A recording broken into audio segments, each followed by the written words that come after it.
What's up, YouTube? Welcome to Sixx Daze. I am Bob Sixx, and today I'm reacting to Sabaton, No Bullets Fly, the animated story video. I'm sure somebody will tell me I did the wrong video, but it's what was specifically asked for, so that's what I'm doing.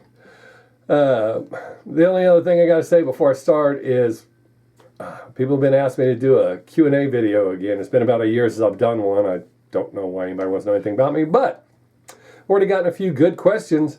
So if you got something you want to know, ask me below. The only disclaimer I have to put out with this is make sure you can handle my answer. It may not be what you're expecting. I've had someone get upset at one of my answers. I don't care if you get upset. I do care when you file a complaint with YouTube. So make sure you can handle the answer if you're going to ask a question. As soon as I get enough questions to shoot a video, I'll do it. All right, none of my blah blah, let's do this. It's December the 20th, 1943, and in the freezing air high above Germany, Second Lieutenant Charles Charlie Brown is at the controls of his B-17F, ye old pub. At 11:30, approaching the target of the Focke-Wulf plant near Bremen, the pub is rocked as 4 explosions go off right in front of the B-17. A cry comes across the intercom. "We're hit!" In the plexiglass nose, a huge hole had been made and icy cold wind was being blown inside, making freezing conditions for the crew. Engine 2 had been hit, and co-pilot Spencer Pinky Luke let out an expletive as he noticed a huge hole in the right wing. Releasing their bombs over the factory, the crew turned to the north, planning to head over the coast, then turn west for home. With one engine out and engine 4 now faulty, the pub started to fall back from the formation with another damaged plane. Sam Blackie Blackford in the bull turret watched as it disappeared into a cloud bank. There was an orange flash in the cloud. "Bandits!" Eckie shouted as 5 BF-109s streaked from the cloud bank. Then another cry. "Bandits!" as 8 FW-190s were spotted in formation ahead of the pub. Sergeant Bertram Frenchy Coulomb in the turret shot the 190 out of the sky. The navigator, Al Doc Sadek, took out the second. Pinky reported that engine 3 had been hit. That left just one engine at full power. The BF-109s attacked the pub from behind, swarming all over. But due to the cold wind running through the pub, most of the guns were frozen. In a turn now, the pub was repeatedly hit, taking extreme damage and killing the tail gunner. A shell penetrated and exploded near the waist gunners, injuring the crew and creating a huge hole. The oxygen supply was taken out and the pub spun towards the ground. With the crew unconscious due to lack of oxygen, the B-17 fell for 4 miles. Charlie started to come around and grabbed the controls, pulling back as the plane continued to fall. 5,000 feet, 4,000 feet, 3,000 feet. Just moments from hitting the earth, the plane pulled up, almost scraping the trees as it did.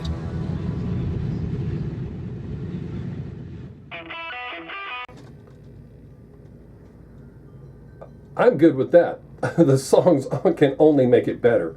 Wow. That was outstanding. I'm a big history nerd. Oh, wow. Yeah, I could be perfectly satisfied just watching that. Now, let's see how they kick ass with this.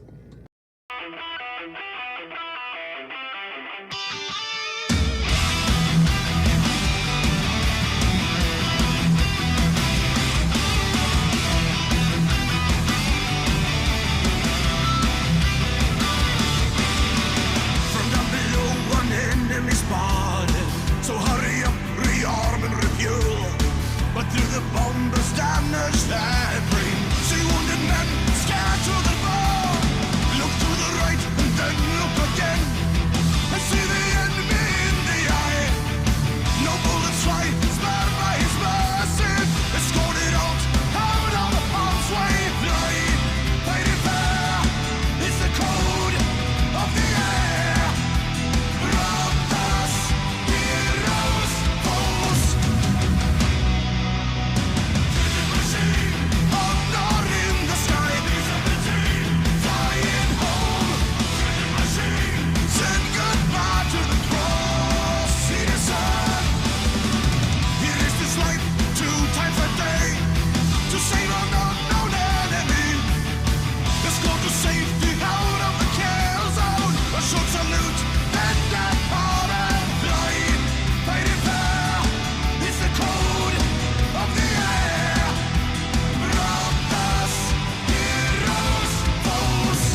I'm actually speechless.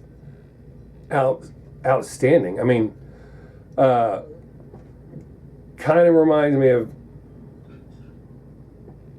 this. I just have to use what it reminds me of, so don't leave any dumbass comments. How dare you? I'm not comparing them to. I'm saying it reminds me of Iron Maiden and the stories that they tell. I love those stories, and this story is outstanding. Musically, that doesn't remind me of them. Just lyrically, the story, the concept, outstanding. That great song.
The story was kept secret until 1986, when Brown started the search for the German pilot who had shown mercy on that December day all those years ago.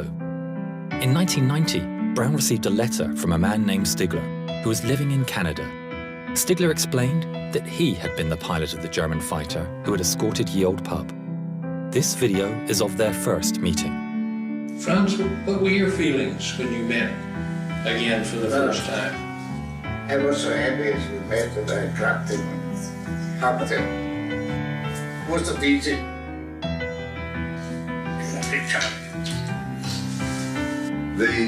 The fact that he risked his life really in many ways, and I wrote him in a letter. I said, if you made a habit of feeling sorry for bomber crews, flag up alongside them, I am sure that you were shot down many times. But it was not only the audacity that he came up to us and then recognizing the threat. If someone had seen him and reported him, it could have been a death sentence. Franz gifted Charlie a book, and inside the inscription read, "In 1940, I lost my only brother as a night fighter. On the 20th of December, 4 days before Christmas, I had the chance to save a B-17 from her destruction. A plane so badly damaged, it was a wonder that she was still flying. The pilot, Charlie Brown, is for me as precious as my brother was. Thanks, Charlie. Your brother, Franz." In 2008, within a few months of each other, the two firm friends went on their final journey. Franz Stigler never got the Knight's Cross, but as he always said, he got something better.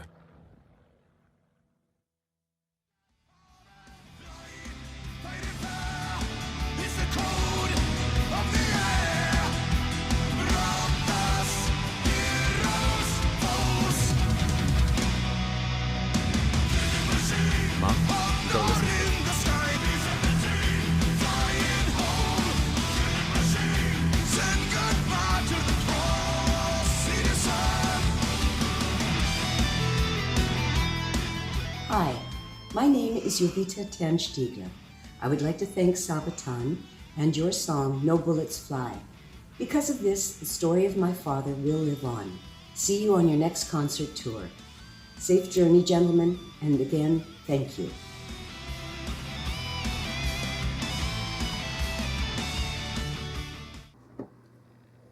Wow.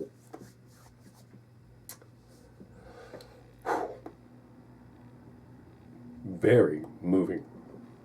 Had goosebumps. That's wow. Collecting myself. This not an act. That wow.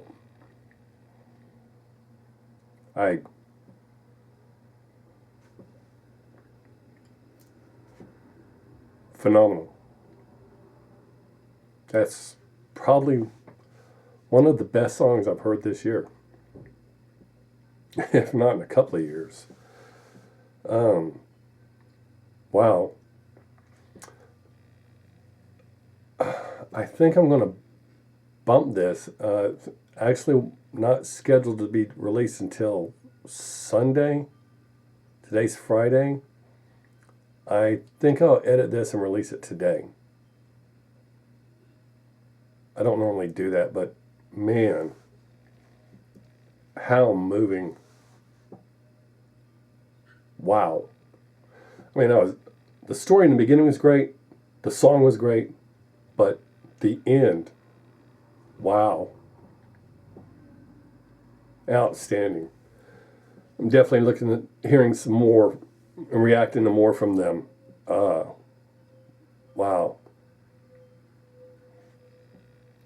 I'm not just going to sit here and saying wow it hit me that hard. I'm pretty much speechless. I've said all that I can get to say, I think.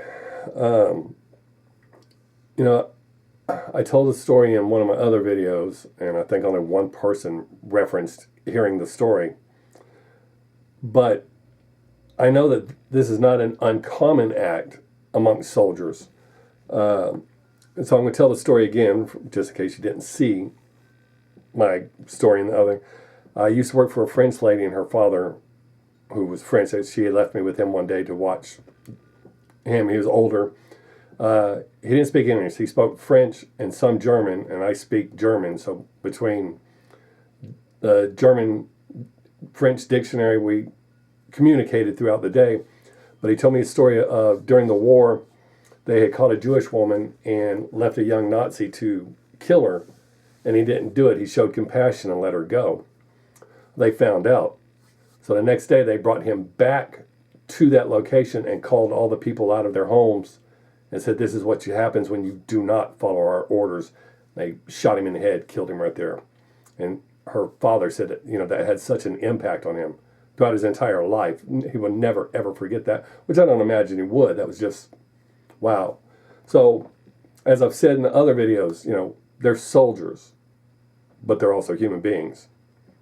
So not everybody showed that kind of compassion, but there was definitely a risk. So that may be another reason this hits me like that, because I know that other story of compassion. But what an outstanding song, video, story, all of it. Like I said, probably the best song I've heard this year, if not in the last 2 years. Wow. Outstanding. I have nothing else to say. So, thank you for hanging out. Thank you for suggesting this video. Have a great day. Make someone laugh if you get the chance. Don't forget to tell your friends and family each and every time you leave that you love them, because you just never know when that's going to be the last chance you get to tell them. Be safe, people. We are living in some crazy ass times. Until next time, I am Bob Sixx. Peace.